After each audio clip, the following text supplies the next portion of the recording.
मैं बहुत सौभाग्यशाली हूं और गर्वान्वित महसूस करता हूं।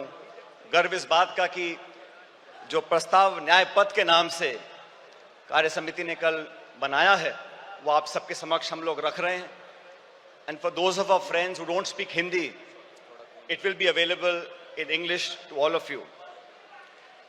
साथियों, आज से ठीक 100 साल पहले महात्मा गांधी जी ने कांग्रेस पार्टी का अध्यक्ष पद संभाला था और ये 150वीं जयंती सरदार पटेल साहब की है। इस ऐतिहासिक अधिवेशन में हम यहाँ मौजूद हुए हैं और अभी आपने खड़गे साहब का भाषण सुना। देश में जो हालात बने हैं वो हम सबके सामने हैं, लेकिन आज न्याय पथ की क्यों जरूरत पड़ी है? देश में जो सरकार काम कर रही है, पिछले 10 सालों में महंगाई, बेरोजगारी, आर्थिक असमानता, ध्रुवीकरण और क्रूरता की सारी हदें पार कर चुकी है और भारतीय राष्ट्रीय कांग्रेस अब नफरत, नकारात्मकता और निराशा के इस वातावरण को बदलकर न्याय और संघर्ष के रास्ते पर चलने के लिए प्रतिबद्ध है। कांग्रेस की रगों में कुर्बानी और राष्ट्रवाद भरा हुआ है, लेकिन कांग्रेस के लिए राष्ट्रवाद क्या है? जो लोग राष्ट्रवाद की दुहाई देते हैं, राष्ट्रवाद का चोला ओढ़कर वोट बटोरने का काम करते हैं, मैं उन लोगों को बताना चाहता हूं कि कांग्रेस पार्टी का जन्म संघर्ष के लिए हुआ, देश की आजादी के लिए हुआ और कांग्रेस पार्टी के सुनहरे इतिहास में हमारे नेताओं ने जो कुर्बानियां दी हैं उसका पूरे देश और दुनिया में कोई दूसरा उदाहरण नहीं है।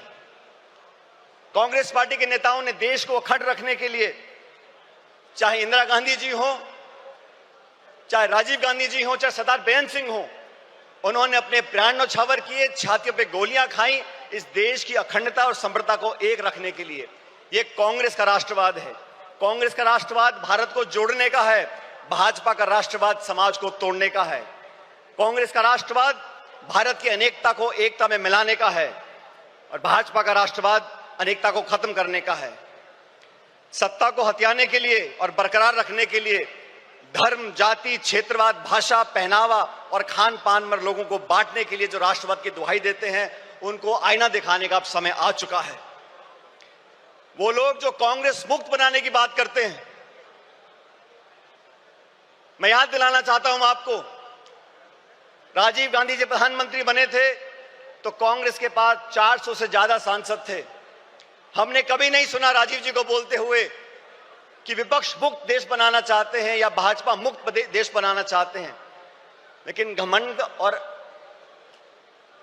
की ये परिकाष्ठा हो गई है कि कांग्रेस मुक्त बनाना चाहते हैं।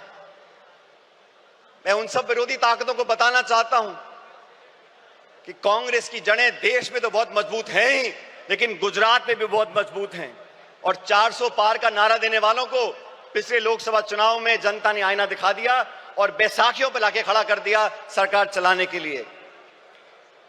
प्रजातंत्र की पहरी है और संविधान की रक्षक है कांग्रेस पार्टी।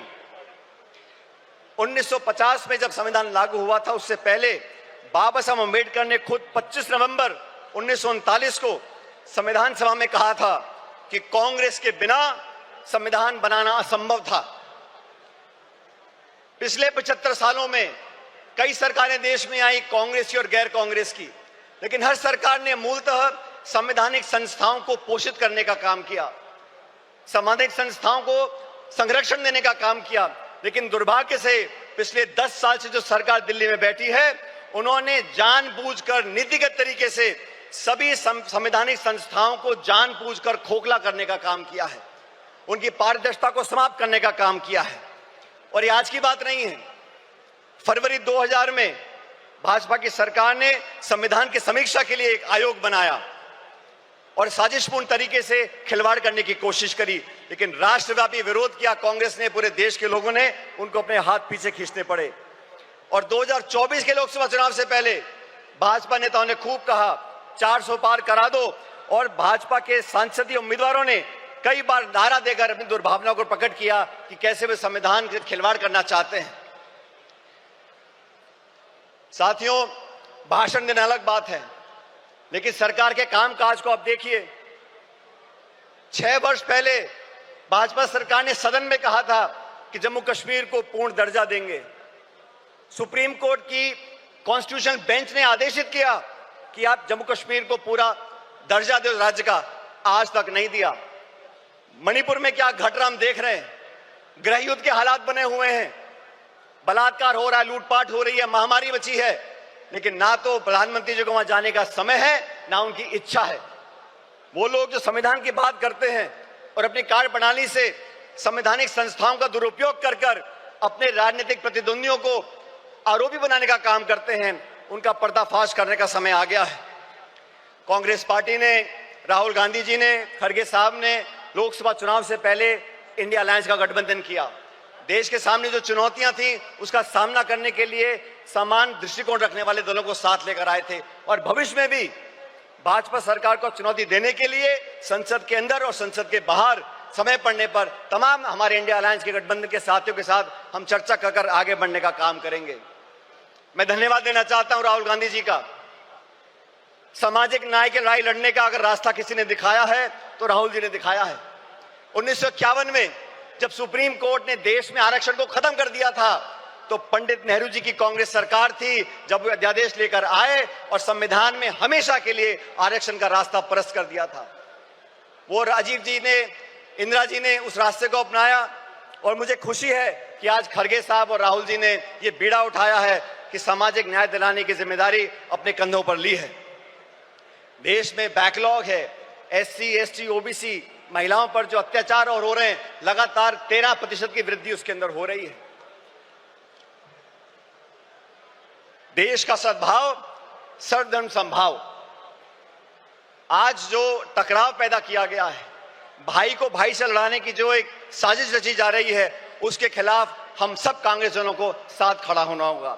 बिना संकोच के हमें कहना होगा, जैसा सरदार पटेल ने 1948 में जयपुर के अधिवेशन में कहा था कि कांग्रेस और कांग्रेस की सरकारें इस बात के लिए प्रतिबद्ध हैं कि भारत एक सच्चा धर्मनिरपेक्ष राज्य हो। हमारी अलग अलग पृष्ठभूमियां हैं, संस्कृति है, वेशभूषा है, खाना पीना है, भाषाएं हैं, लेकिन जो लोग उत्तर दक्षिण के राग में धर्म, जाति, गोत्र के नाम पर लोगों को बांटना चाहते हैं, उन लोगों से हमको सावधान रहना पड़ेगा। भारतीय राष्ट्रीय कांग्रेस प्रतिबद्ध है कि धार्मिक, भाषाई, जातिगत व क्षेत्रीय बंटवारे की सियासत को हम आखिरी दम तक लड़ते रहेंगे। देश को ना बंटने देंगे, ना बांटने वाली ताकतों को बढ़ने देंगे।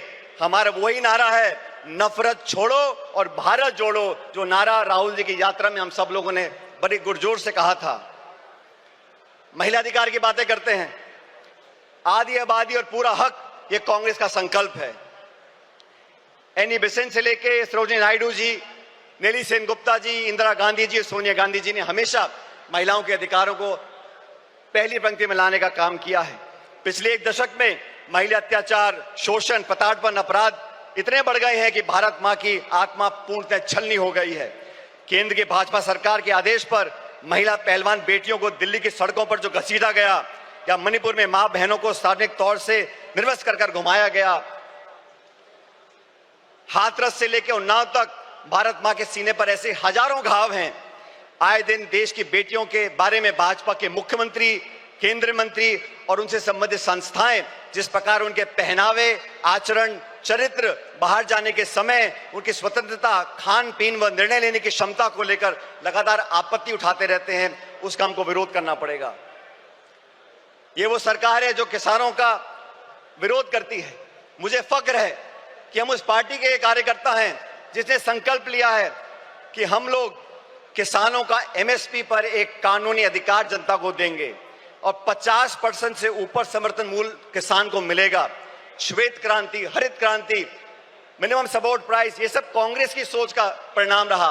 भाजपा ने तो 3 काले कानून लेकर आए, 16 महीने तक आंदोलन हुआ, 700 किसान शहादत हो गई उनकी, और फिर जाके भाजपा को अपने हाथ पीछे खींचने पड़े।